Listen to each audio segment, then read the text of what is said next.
Hello, everybody, and thank you so much for joining us today for our Puppy Raiser Q&A. My name is Sarah Eifert. I'm the Vice President of Marketing with Dogs for Better Lives, and I'm going to be your moderator.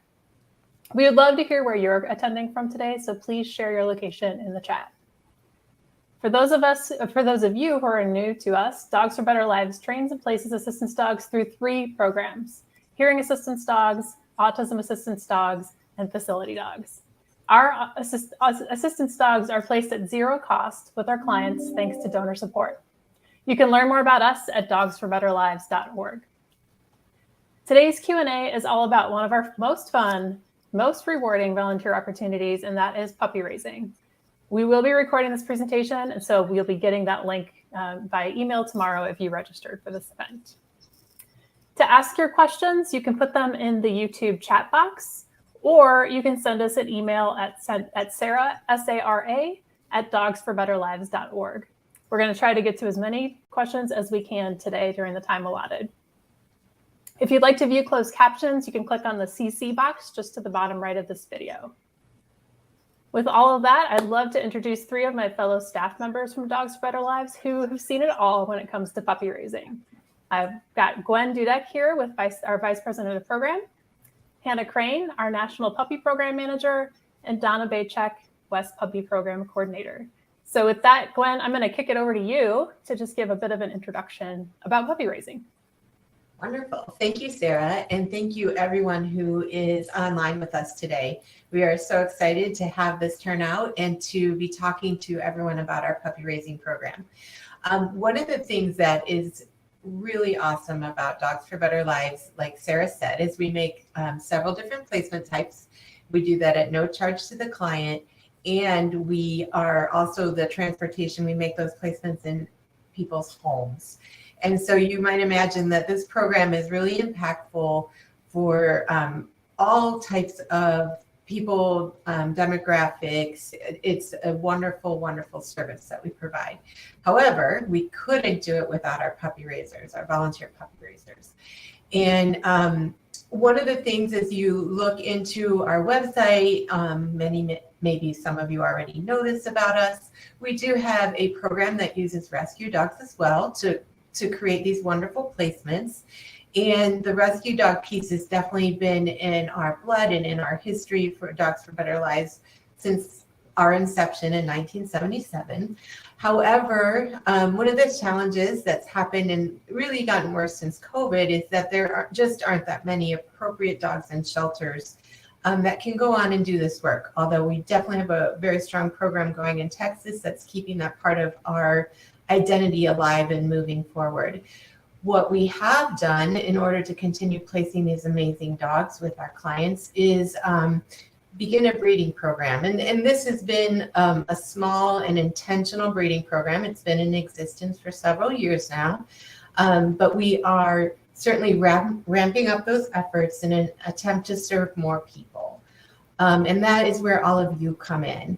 Our next slide is of a recently born litter from one of our breeder dogs named Autumn, where she had, I knew this number before I was on camera, and now I cannot remember, 6 puppies in the beginning of July. And so she's doing well, the puppies are doing well, and we're super excited to see what their future holds. And not to be, outdone, we had another one of our breeder dogs named Frosty have a litter of puppies about 1 week later in July. And so she is the proud mama of 8 little boys and girls. And we are just excited that the breeding program is growing and that we have more puppies. But guess what? That means we need more puppy raisers. And that's where we're excited to be talking to all of you today. Just to give a great overview of what the puppy raising experience is like, we have a video from one of our puppy raisers who just did a great, well, you'll see. Enjoy the video. So puppy raisers are a very unique and extremely special group of people that are critical to the success of programs like Dogs for Better Lives and a variety of other assistance dog programs.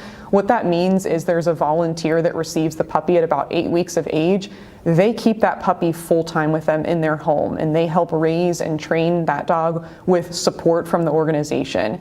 And so they will have that puppy and raise them and prioritize their socialization and training to then have that dog return at about 14 to 17 months of age into formal training at Dogs for Better Lives on one of their campuses.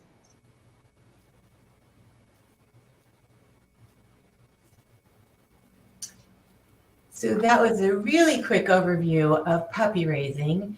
One of my mission today in being a part of this presentation was just to impart to everyone on this call today how imperative the puppy raising program is to the success of this program overall.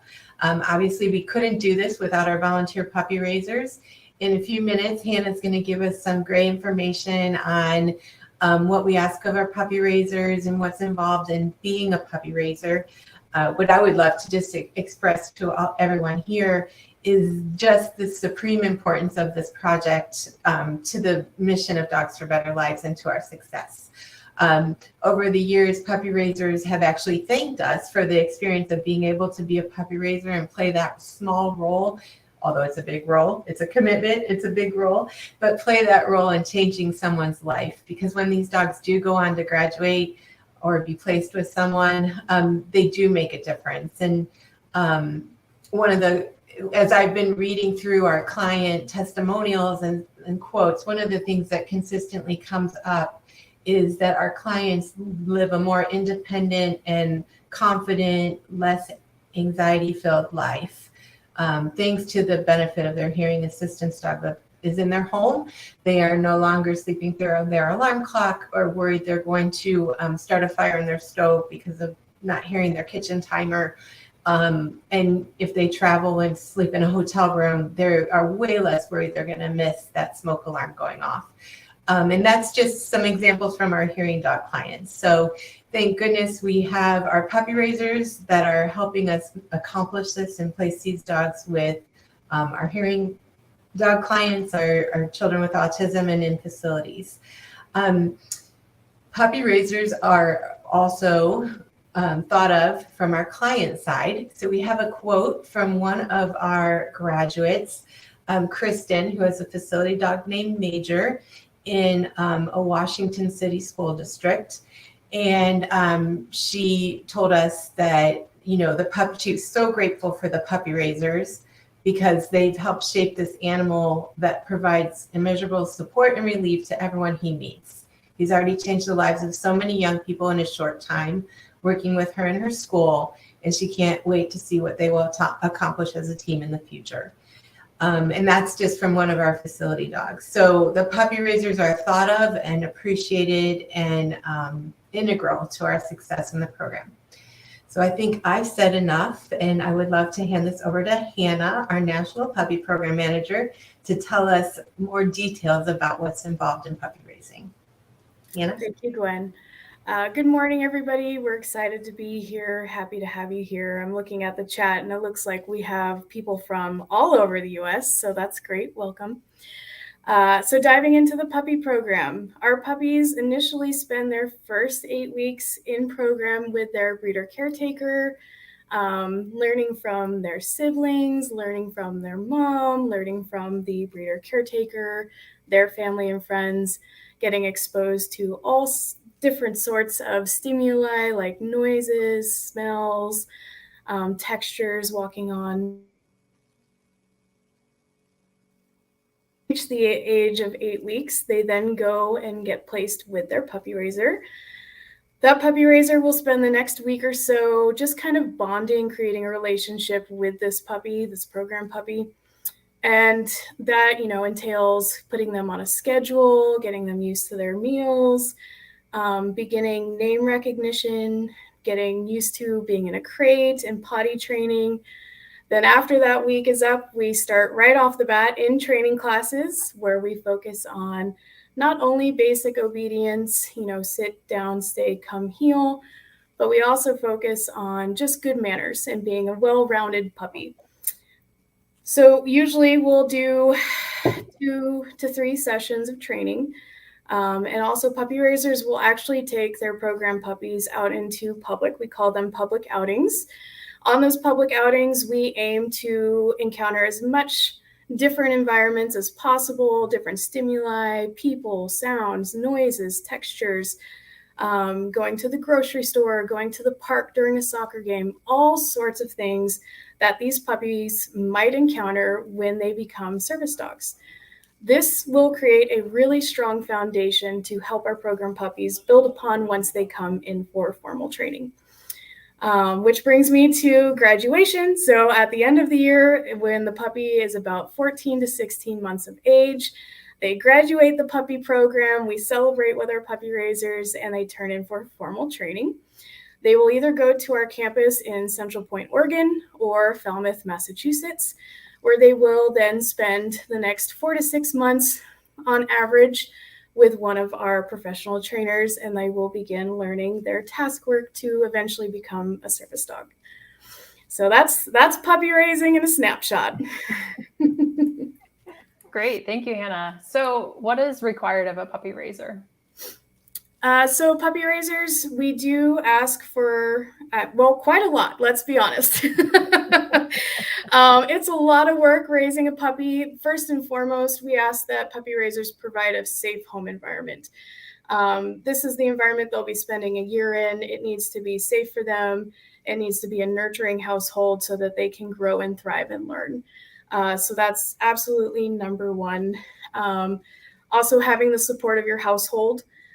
We want everybody in your household to agree to raise a puppy. So you do have that support system. You can rent or own. That's not an issue so long as if you do rent that you do have your landlord's permission. We will make sure that that is something that you do have before placing a puppy in your rental if applicable. The last really is really having patience and understanding. Puppies at times can be challenging. They're learning, they're growing. They go through this fabulous stage called the teenager stage. I'm not sure if you're aware, where they pretend they've learned nothing over the last few months and that they have to start from ground one. So it does require a lot of patience, and we are here to help every step of the way to get you through those stages. But I would say patience and understanding is number two to safe home environment. So that's really all that we ask from our puppy raisers before they apply to become a puppy raiser. Sounds good. So I know, Hannah, you mentioned support. That's something that as if someone signs on as a puppy raiser, they're not out there, on an island trying to figure it out themselves.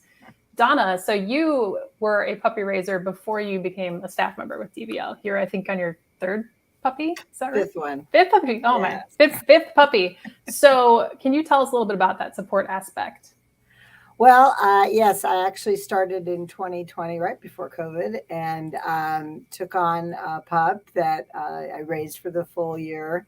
And then I have since now, I just turned in my fourth one. He's actually in formal training right now. And I have a 4-month-old right now that I am training. So the support that you get is now at this point, prior to me working here, it was Hannah, so who gave that support. And then we also have on the East Coast, Liz, who is out there, who works with the puppy raisers. And now that's my responsibility on the West Coast. And then we have 2 field reps, Laura and Jess, that are on north and south of us here that give one-on-one attention to the puppy raisers as well.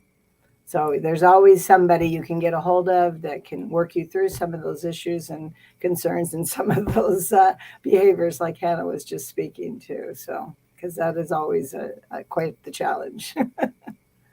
I do have something to add just in case. We also have an excellent resource tool for all of our puppy raisers called the Puppy Portal. We have training videos in there. We have our curriculum so you can follow along if you maybe forgot something that you've learned in class. It's all written out there. Guidelines for how to do public outings. It's a great resource tool, and we highly encourage all of our puppy raisers to utilize it throughout their time puppy raising. Great. Want to just a quick grab a question from the chat. So one is, can we raise if not near either coast? Hannah, can you tell us a little bit about where we're looking for puppy raisers right now and where we might begin to look for puppy raisers? Of course. So right now we are really just mainly focusing on both the West Coast, so Washington, Oregon, California, and the northernmost eastern coastline, with the exception of Ohio. So if you're near Ohio, we are definitely looking for short-term puppy raisers, weekend puppy raisers for our correctional facility program, and as well as full-time puppy raising if that's something you're interested in.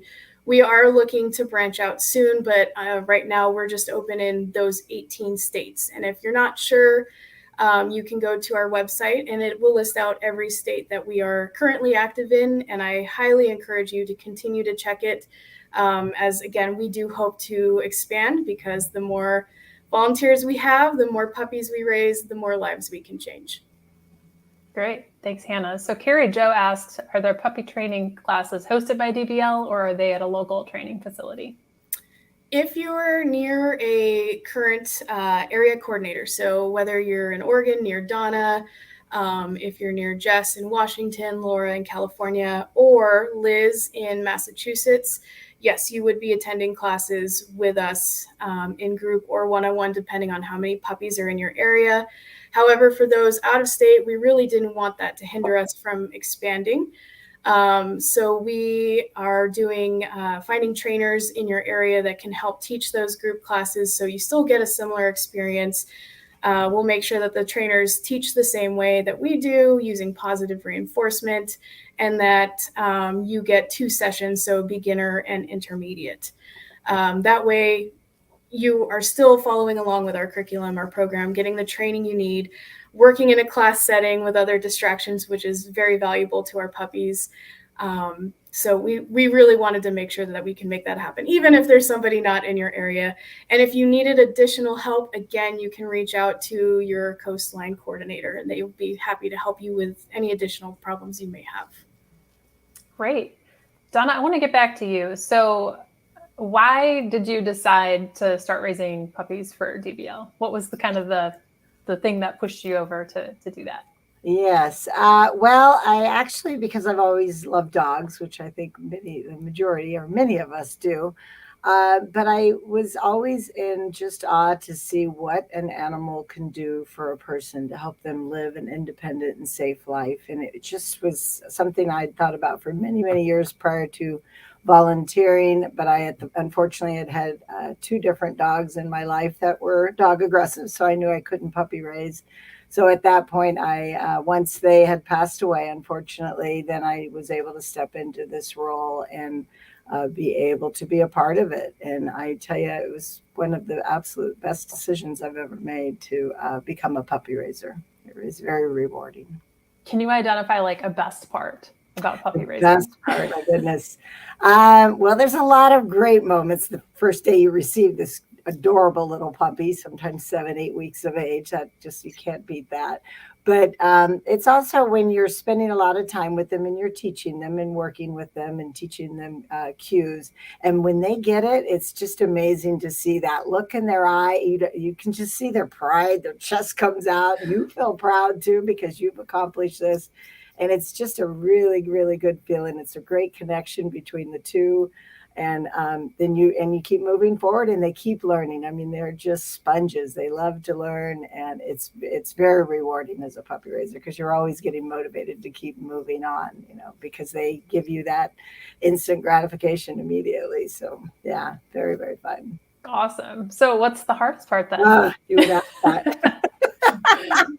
Well, a lot of people always say, I could never give them up. How do you do that? So that is one thing that, and obviously that's an extremely hard part, because you do fall in love with them. You can't help but not. They're in your home for a year with your family and all.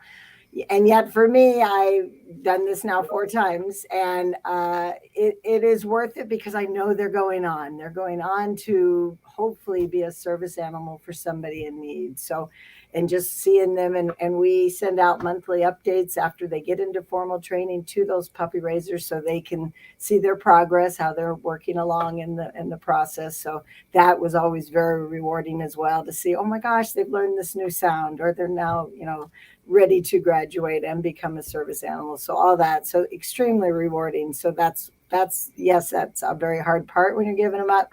But I think, the reality, like Hannah addressed, they are puppies, and sometimes they really push your patience level. So if you're tired or you don't feel good, or, you've just had a really long, stressful day at work, that puppy's in there grabbing your best shoes or your hairbrush, things like that. So it's just different things, and you just have to work through that. And sometimes, when your patience level is not there, then it's not time to work or train them. So I give her something else to do, an enrichment bone or something to keep her busy. And then I decide to train later when I've actually been able to kind of fill my cup. But so sometimes it's the patience, and you just have to recognize that in yourself that, okay, today's not the day, or at least this hour is not the day to work the pup. But and then they grin or smile at you or wiggle their little butt, and you're okay. Everything's good again. We're good. We're good yet again. Yeah. Okay, that's great. So we have a question in the chat, and so what are the financial commitments of a puppy raiser? And Dan's kind of adding to this theme. What financial assistance does DBL offer for veterinary care, obedience class, food, anything like that? Can you speak to that? Do you want, so I can take the first part of that, and then I'm going to pass it on to Donna for some details. Okay. As you might imagine, raising a puppy has a certain amount of investment in it, not just emotional, not just time and talent, but also treasure. So we would greatly appreciate our puppy raisers paying for as much of the puppy raising experience that they can. Vet care, dog food, obedience classes. That being said, we want to be inclusive and open to as many people as possible in our volunteer community as well. And so we do have a, a scholarship-ish kind of position program where folks can apply for reimbursement for puppy raising expenses. And so that is available to everyone who is a volunteer puppy raiser. It's just simply some paperwork to fill out and submit to either Donna, Liz, or Hannah, and get reimbursed for some of the costs you've incurred. Now, that being said, we don't just send people off into the world with a puppy and say good luck. We do say good luck, but we send you with more things than luck, and that's where Donna can fill in the details here. Thank you. Yes, we provide them obviously with a collar and a leash and a gentle leader. And then we have a specific vest that we give you according to the size of the pup. And then as they grow, we give you a larger one that will identify them as a service dog in training. So that way, when you go into those public outings Hannah was talking about, they are looking official. But then the other expenses are at your contribution, hopefully towards the organization and the pup. So you would need to purchase the crate and the dog bed and dog bowls, of course, dog food, and then training treats and then little toys. So, and all of that, in the initial expense, getting the crate and the dog bed, that sort of thing. But, the toys, all that can kind of grow over time. And you just tend to keep buying them because they're cute and, your puppies love them. So. Great. Thank you. Be sure to drop your questions in the chat if you have any that are coming to mind. No question is silly. We're here to answer whatever might be on your mind, whatever might be kind of keeping you on the fence on this particular volunteer opportunity. So definitely share those in the chat. I'm going to work through some of the additional ones we received ahead of time. So there's some just questions and curiosity, like what happens to the puppies when they return to campus for training? What happens after? I'll take this one. So when we have puppies that graduate the puppy program, We do a little celebration, as I mentioned previously. This hard work and determination of all of our puppy raisers absolutely deserves to be celebrated. But then, like I said, they'll turn into campus, either at our Oregon campus or Massachusetts campus.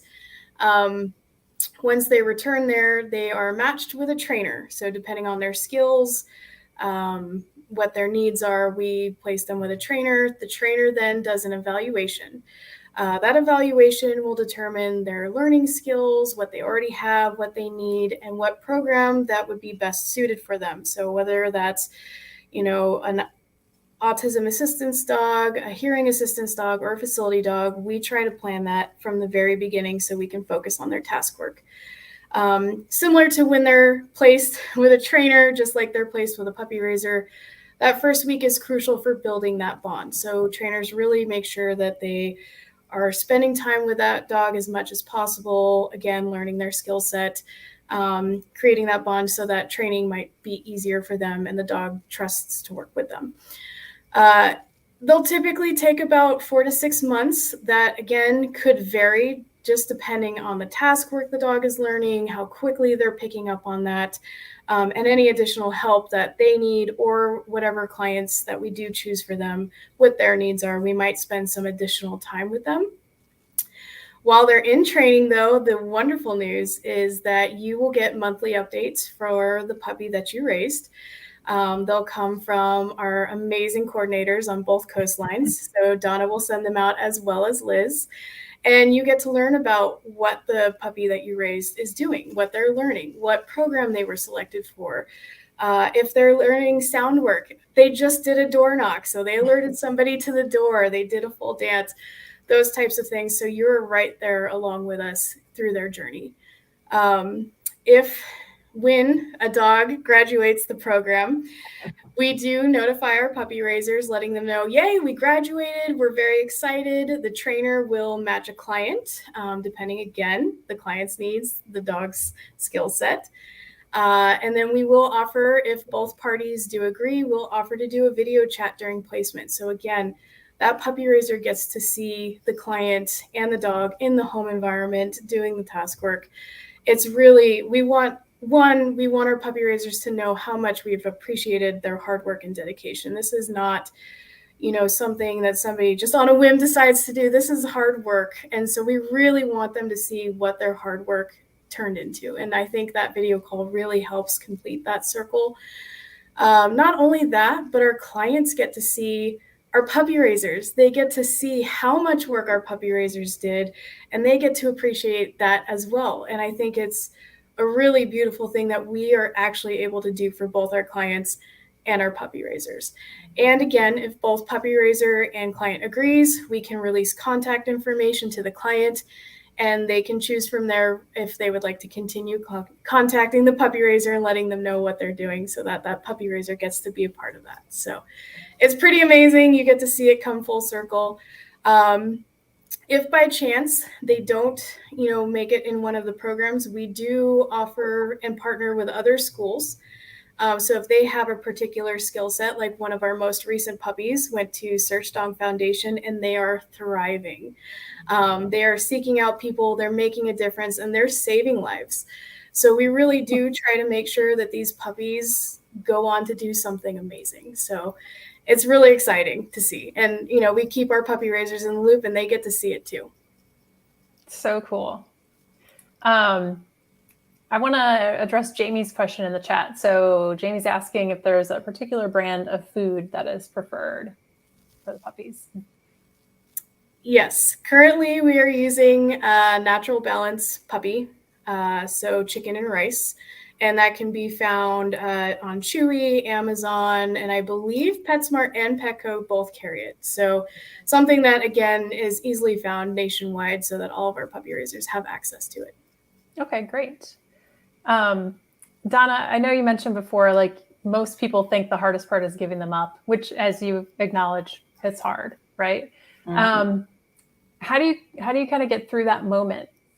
It sounds like for you just get another puppy. Well, I have been very fortunate. The day I turn in one and I walk out with one, so that helps. So my tears, I can bury them in the new puppy, right? So Well, and yes, that helps tremendously. But it's you still. I mean, you do make an emotional attachment to this puppy, and but I also when I bring them into my home, I in not only mentally but even verbally, I say it out loud, like here's your home, your bed for the next year. Here's your backyard for the next year. So I kind of do it for myself. Of course, the dog doesn't understand what I'm saying, but it's kind of a way for me. And same with family, because of course your family gets very attached as well. And oh no, I don't want to see him go. And but we all have that in mindset the whole time. We know the dog does not belong to us. The puppy is part of DBL, and again, it's what their goal is. We are working towards to raise them to be as a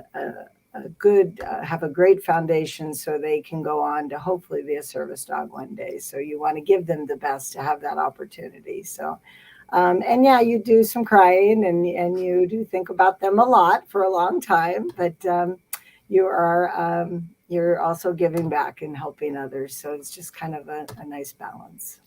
Okay, great. Yeah, I remember hearing a former puppy raiser, former only because she's now has a facility dog at home.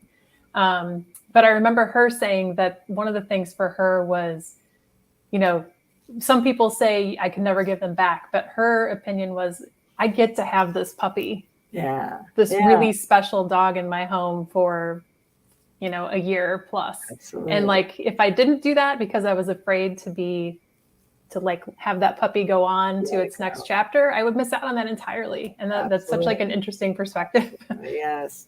And it is fun because every puppy is different. So even what you learned with the first one, you're learning something totally new with the new one. So it definitely keeps us going as well. So yeah, I absolutely agree with her. Very true. It is a pleasure. So in terms of positive reinforcement, we got another question from Jamie. Are positive reinforcement techniques used in their advanced training also?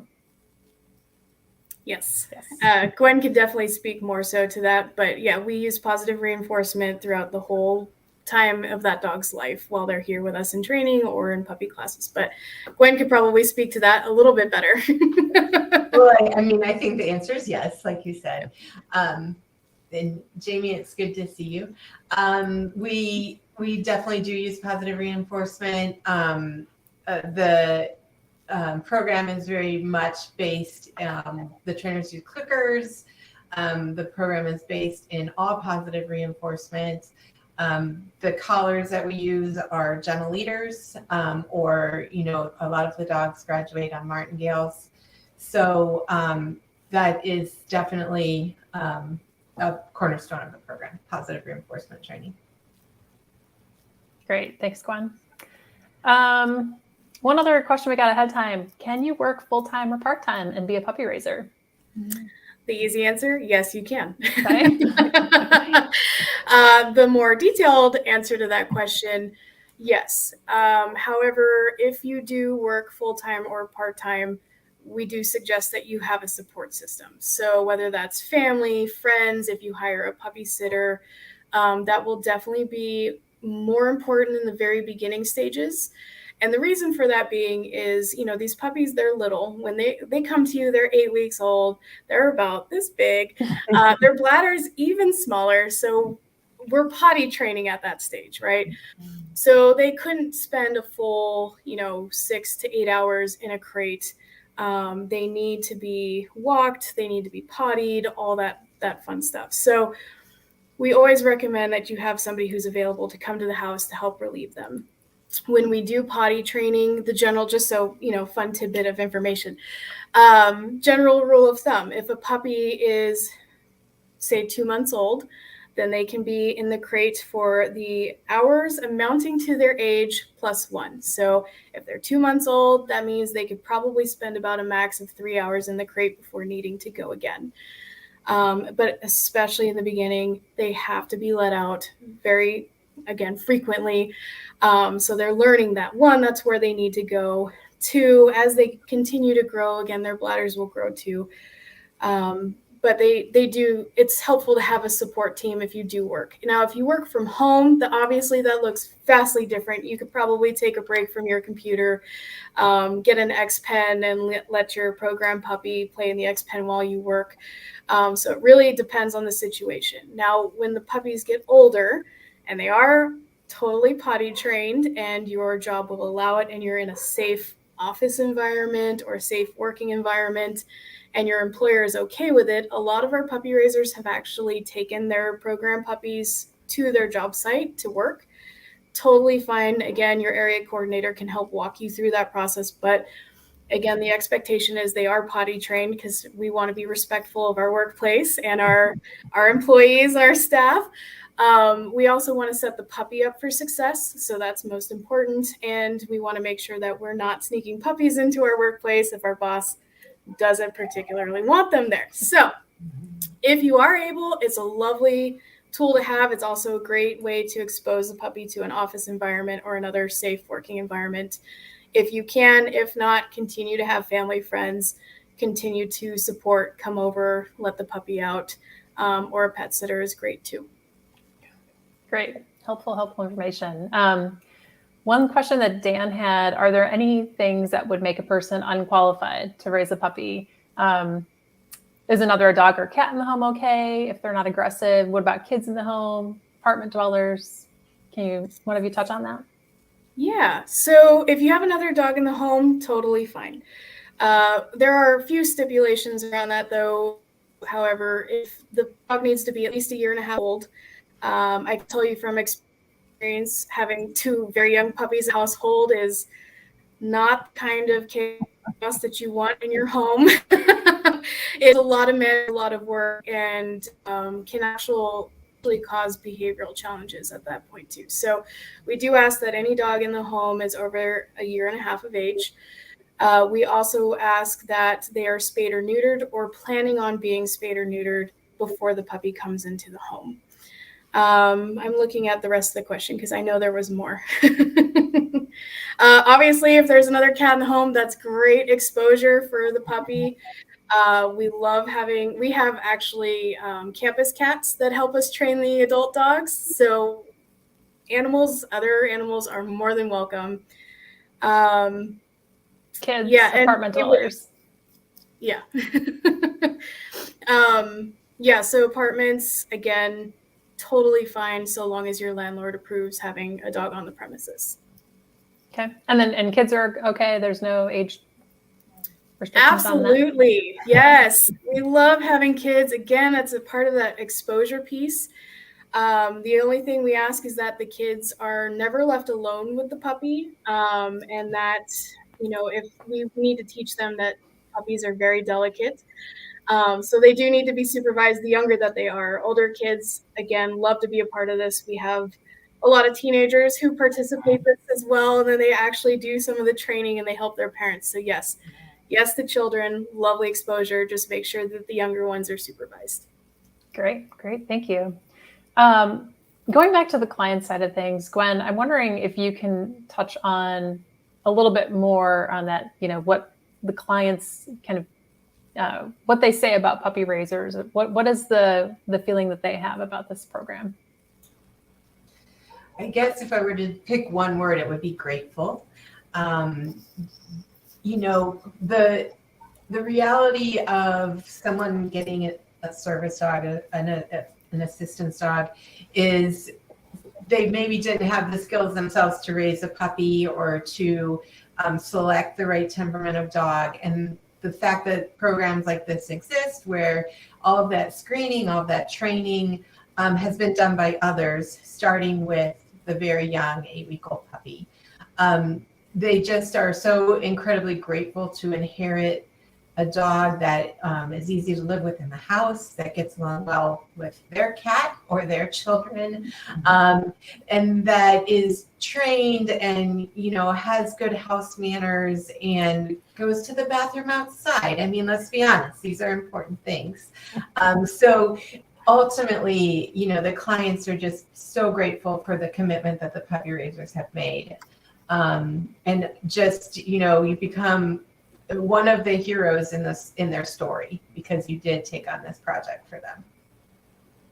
Yeah, I'm wondering, is there anything from the training side of things too that trainers have noticed with puppy raisers, like, that they make the puppy raising process makes the training easier for the trainers or anything like that? Absolutely. Yeah. So at the heart of all of this, we aren't asking for a puppy raiser to return a dog to us that is like an obedience trial champion. That's literally not what we're looking for.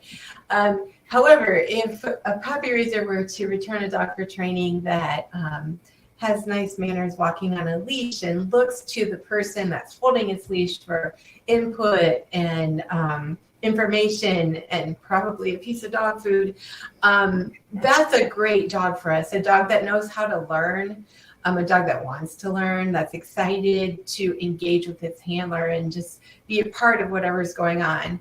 And so when those dogs come into training, because our puppy raisers have made that investment and the dog's ready, you see our training staff just really engage and involve that dog in as many things as possible. One of the unique things about Dogs for Better Lives in our training setup is each trainer has its own apartment where they're working the dogs. There's a training room, so there is group training that goes on. But as we get more into the hearing dog piece of our work, the hearing dogs especially are brought up into an apartment, and it's very much a home-like setting where they're spending the majority of their day. Hanging out on a dog bed. It's a 2-bedroom apartment with a kitchen and a bathroom. It's amazing. Like, I would actually wish I had one of those places, but the dogs get to be up there, and that's what a day in training looks like for one of our hearing dogs. They're up in that apartment and they're working with their trainer as if that trainer is just having a regular day, working on their computer and then getting trained. In our facility, and autism dogs have that experience as well. The focus on their skills is just a little different. Okay, great. One other question that I just received is, how do you kind of deal with the fear of failure as a puppy raiser? What if you're just afraid you're going to screw up the puppy? What would you guys say to that? Not going to happen.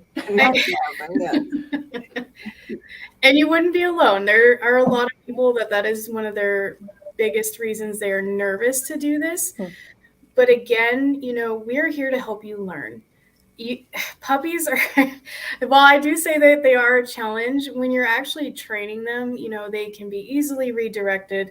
They're happy to do the work. They're just happy to spend time with you, and again, we're there with you every step of the way. So if you're feeling unsure, even if you're not close to one of our coordinators, take a video of what you're unsure of, send it to us. We'll help walk you through it.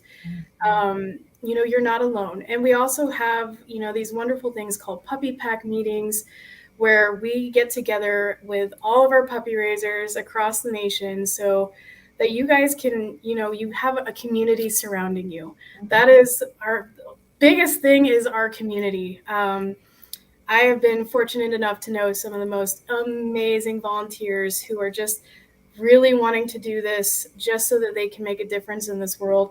That's why I became, a DBL employee. That's why Donna did this, Gwen, Sarah.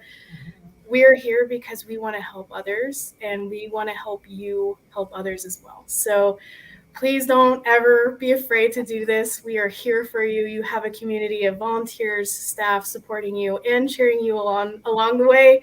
So if that's something you're hesitant about, reach out to us. We'd be happy to talk to you and help alleviate any fears or hesitations you might have. Sounds great. So I guess at this point, if someone's like, yes, sign me up, what do they do? What's the process look like from here? Hannah? Excellent question. So you would go to our website, dogsforbetterlives.org. From there, the top right-hand corner, there will be a little tab that says Get Involved. You just click on that, and it takes you immediately to our puppy raising page. It'll, again, show you the video that you just saw earlier on in this presentation. It'll give you some information about the program, general information, and at the very bottom, it'll say Get Involved. and get started. I'm sorry, get started. You click on that, and it takes you straight to our application. And then you can just fill out the application, and then Donna or Liz will be notified, and then we'll be reaching out to you afterwards. Okay. So is there like an interview process that follows that?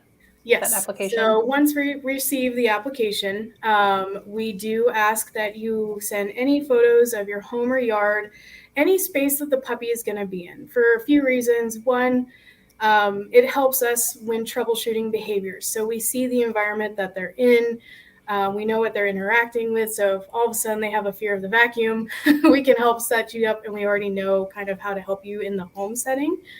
And also making sure it's a safe home environment. Like I said, again, that's our number one priority. Once we have received those photos, again, Donna or Liz will reach out to you, and they'll set up a time to do a phone interview. We'll go through some basic questions, and then at the end, we ask if the puppy raisers have any questions from there. We answer any of those, and then they move on to, once they get approved from the interview, we'll let you know kind of what to expect. If we have upcoming litters, what dates we might be looking at. Depending on those dates, we would then set up an orientation covering up our puppy portal so that you are familiar with that before you even get the puppy, how to puppy proof your home, what supplies you'll need to get ahead of time so that you're already very well prepared by the time the puppy arrives. Once you finish your interview process, you do get put on a wait list. And we go through and we alert people once we have litters. So right now we have 2 litters, like we mentioned before, Autumn and Frosty. We're very excited about. So if you're ready by September 1st, we definitely highly recommend that you start your application process so we can get that going. But very simple application process, very easy. It's not anything too complicated. Great, sounds good. And Marcy asked a question, what happens if you take a puppy, things are just not working out with the puppy in your lifestyle? Is there anything that any of you can share about that? Yeah, of course. So we've had people who, their life circumstances changed for, not any specific reason. Maybe they're looking to move out of the state, or, if they have children in the home, it's, again, a lot to manage with younger children and a puppy. So those things do happen. And the first thing, we never want you to feel bad. We want you to be honest and upfront. And if you're feeling overwhelmed or like this isn't a good fit for you, we will be more than happy to take that program puppy and place with the next person on the wait list. So again, we encourage people, be honest, don't feel bad. We understand. Again, this is a lot of work. It's a program puppy. If it's not a good time, that's totally fine. We understand. We get it. So never feel ashamed to ask. We're happy to help adjust wherever needed. Great. I think that's all questions that I've had. Is there anything that the 3 of you wanted to add before we wrap up about puppy raising? Or I just would like to say I'm grateful for everyone that participated today, just even to learn more. So even if the time right now isn't right, please don't forget about us.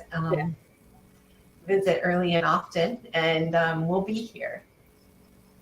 Yeah, I again want to touch base. This has been an amazing life experience for just me personally. I have met, again, some phenomenal volunteers, from our dog walkers to our short time, fosters, to our puppy raisers, our breeder caretakers. They go above and beyond. And even if you can't puppy raise right now, helping us to spread the word about what we're doing, who we are, that helps us tremendously. So even if that's, you can just spread the word, that every little step helps and counts. So, and also, maybe get to know some of your local puppy raisers, ask them about their experience, don't feel afraid to ask questions. They're the ones. Donna is perfect for this example because, she's living it every day. So don't be afraid to ask, or, if you're near one of our campuses, ask for a tour. We'd love to show you what we do. So. Yes, and I would just have to add on to that again, this has been one of the most rewarding experiences. I have 3 adult children, and I still think raising my puppies have been so much more fun and challenging, but more definitely I've learned more, and I just feel like I've progressed as a person, and grown. And it just fills me with so much joy to be able to do this for not only the organization, but for somebody eventually that may have this service dog. So if you are on the fence and you think you could do something like this, you will not be sorry. I absolutely know that for a fact. So hopefully you'll chime in and go to the website and sign on. Yeah. So just to remind everyone, the website is dogsforbetterlives.org, and there's the Get Involved tab up to the top right. You click that and you'll get access to the application and everything that you need. And we'd love to hear from you. But I'll echo what Gwen said. Thank you so much, everyone, for attending. This has been a Q&A in the works for a while. We know that there are burning questions that people have about puppy raising. There are questions we get all the time. And we wanted to make sure that we address those and also just share the news about the fun things that are happening with our puppies and the puppy raising program. So with that, I would love to get some feedback. We have just a brief 2-minute survey. We'll pop the link in the chat. Just let us know what you thought of this presentation today. And if you have any ideas for future presentations that you'd like to hear from us, we would love to hear from you about that. So please fill out that survey in the chat. Otherwise, watch our email and DBL's social media channels for future webinar dates. And thank you so much. We really appreciate it. Bye. Thank you, everyone.